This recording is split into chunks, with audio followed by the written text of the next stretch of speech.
For years I lived by a simple unspoken rule. To be respected and trusted, you had to be unshakable. You had to have all the answers. I thought showing any sign of weakness, any crack in the armor, would push people away. So I built my walls high and strong. I got really good at being fine.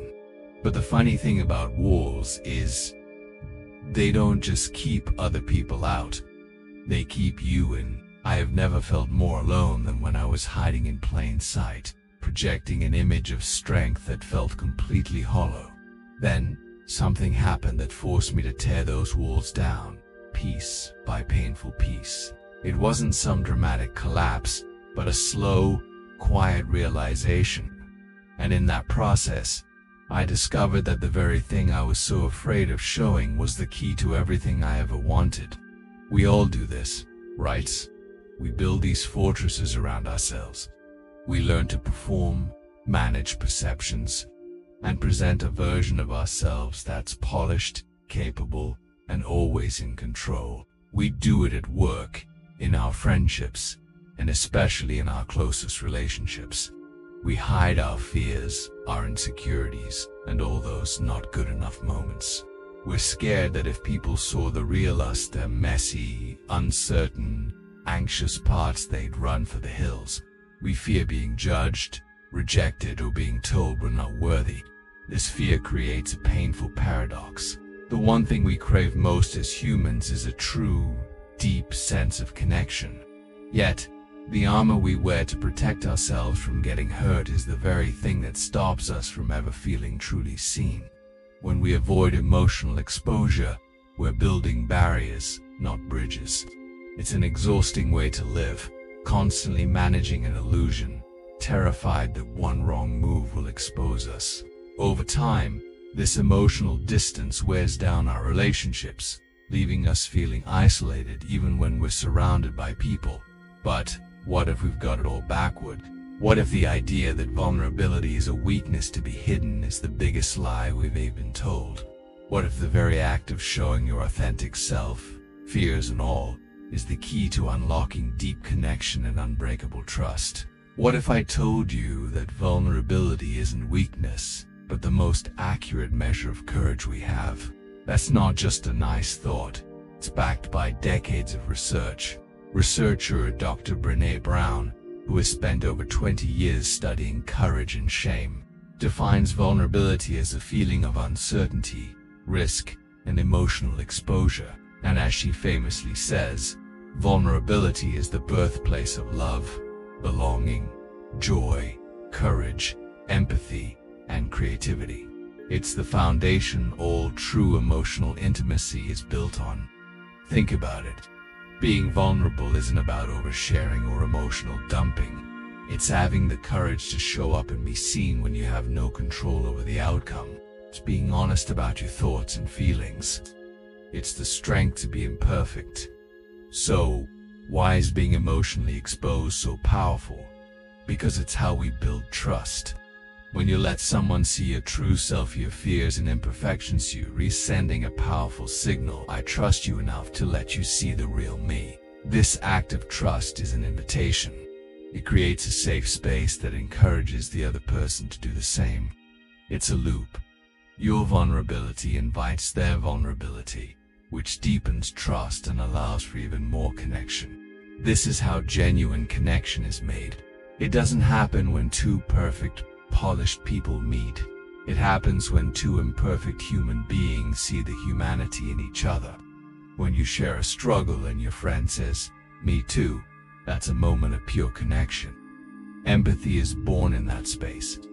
When you admit to your partner, "I'm scared," you give them a chance to step toward you with support, instead of leaving them on the other side of a wall, wondering why you seem so distant. Think about the simple act of saying, "I don't know" at work. The instinct is often to bluff and project certainty, but admitting you don't have the answer and asking for help is an act of vulnerability that builds trust with your team. It shows humility and creates an environment where it's safe for others to admit they don't have all the answers either. Leaders who show this kind of vulnerability inspire trust and loyalty. proving that real strength isn't in being perfect, but in being real. If vulnerability is so powerful, why is it so terrifying? We avoid it because opening ourselves up means we could get hurt. The fear of rejection, shame, and judgment is real. Many of us have been criticized or dismissed after opening up in the past, and those emotional scars teach us to build our walls even higher. Our culture often reinforces this fear. We've been conditioned to think that showing our soft spots makes us weak or unsuccessful. This is especially true along gendered lines, where men are often taught that showing emotion is a failure of strength, and women are taught that asking for help can be seen as being incapable. But avoiding vulnerability doesn't actually keep us safe. It keeps us stuck. It guarantees a surface-level life where we're never truly known. The path forward isn't to spill your secrets to everyone, but to practice vulnerability with intention and courage. So how do we do it?